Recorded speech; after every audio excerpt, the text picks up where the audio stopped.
dia d'avui la mitja d'estany ha sigut que el consumidor ha pagat a Espanya 1,38 euros per quilo la taronja o clementina, o sigui, això són preus mitjos, i al pagès com en volia arribaran de 10 a 12 cèntims per quilo d'este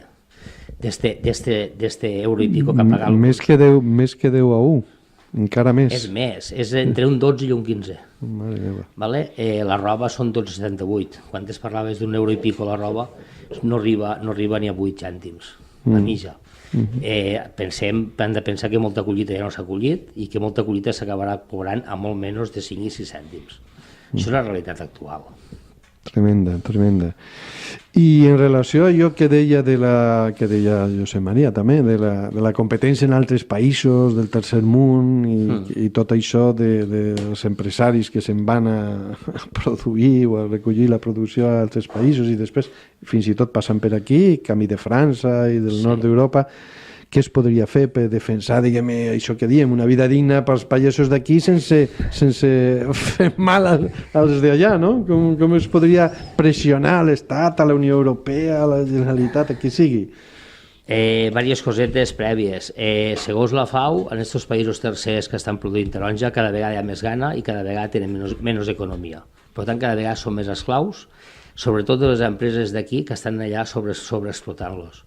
Aquesta és la realitat, diguéssim, allà. A la part d'aquí que tenim, aquí tenim una comunitat econòmica europea que cada vegada està legislant de manera que sigui més fàcil i més lliure i sense arancels entrar fruita de fora, cítrics i molta altra fruita i hortalissa, sense pagar arancels en les normatives de fora. O sigui, tot això basat en normatives OMS i no normatives restrictives com les europees. O sigui, aquí hi ha moltes coses que es troben al mateix lloc. Fa 3 anys se va llevar inclús el tractament en fred, que era obligatori per a poder entrar la taronja a Europa. En quant nosaltres, els europeus, quan enviem a la resta del món, tenim que enviar en tractament en fred. No per res, sinó per acabar les plagues que pugui portar aquella collita i al país receptor que no entri una malaltia de quarantena o el que sigui. Fins i tot això, a Europa ja és completament, vull dir, aquí pot entrar, i de fet estan entrant plagues i malalties que no teníem, perquè ja no és obligatori ni el tractament en fred. A veure, jo vinc d'un poble que fem secà i que hi ha vinya, hi ha olivera, i el problema més important que hi veig ara en aquest moment és la continuïtat d'aquests pagesos de sempre al territori. Això s'està acabant. Vull dir, ja fa molts anys que diu s'està acabant, però és que ara almenys on jo he vist se veu molt accelerat. Nosaltres estàvem a la cooperativa de la Serra d'Almos, que ara s'ha fusionat amb la del Marroig per una qüestió de força. Sí, per tindre una mica més de vida, però també veig que s'acabarà. No hi ha un relleu generacional i este és el principal problema que de moment sí, perquè ser pagès és una forma de vida, és una manera de... no és una feina només, és una forma de vida.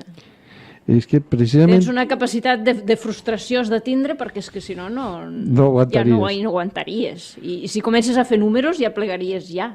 Vull dir, has de valorar d'altres coses per fer de pagès o de pagesa. A l'última hora no hi ha gaire diferència, és una mica de força bruta més que has de tindre que tenen els homes per poder funcionar, però si no és el mateix. I jo el principal problema que veig ara en aquest moment és almenys en aquesta zona. Nosaltres estem a la Ribera, però estem més vinculats al Baix Priorat, que per orografia, inclús per habitants, els pobles més o menys són més semblants al que és el Baix Priorat, Capçanes, Guiamets i d'això. Que sí que hi ha una implantació de gent que fa la seva bodega i fa el seu vi, gent jove, moltes vegades gent de fora que ha vingut aquí a fer això, però el que és el pagès de tota la vida, això s'acaba. D'això volia parlar-te, perquè se diu que la cultura pagesa té valors d'autenticitat, d'austeritat, de reciprocitat, d'equilibri, tantes coses que seria interessant conservar i que s'estan perdent. Penses que s'està diluint la cultura pagesa cap a este món consumista en el que vivim? Se l'acusa de ser massa conservadora també? És injusta aquesta crítica o com ho veus? Hi ha de tot, hi ha de tot. Sí que pot ser una mica conservadora en el sentit d'una qüestió intrínseca del pagès, vull dir, allò resistim, els pagesos resistim, però això no vol dir que siguem conservadors amb idees, diguéssim. Políticament conservadors. Políticament conservadors no té res a veure, vull dir, és una altra cosa, al contrari, vull dir, el fet de que d'estar en cooperatives o d'intentar fer coses diferents, vull dir, també hi és, però la realitat se mos tira a sobre. Una compra responsable, fer una compra de proximitat, vull dir, comprar les taronges aquí, no comprar-les... Fer una... Bueno, que hi ha gent que ho fa, vull dir, hi ha gent que ho fa, hi ha gent que ja té la seva cooperativa, que intenta cooperatives de consum.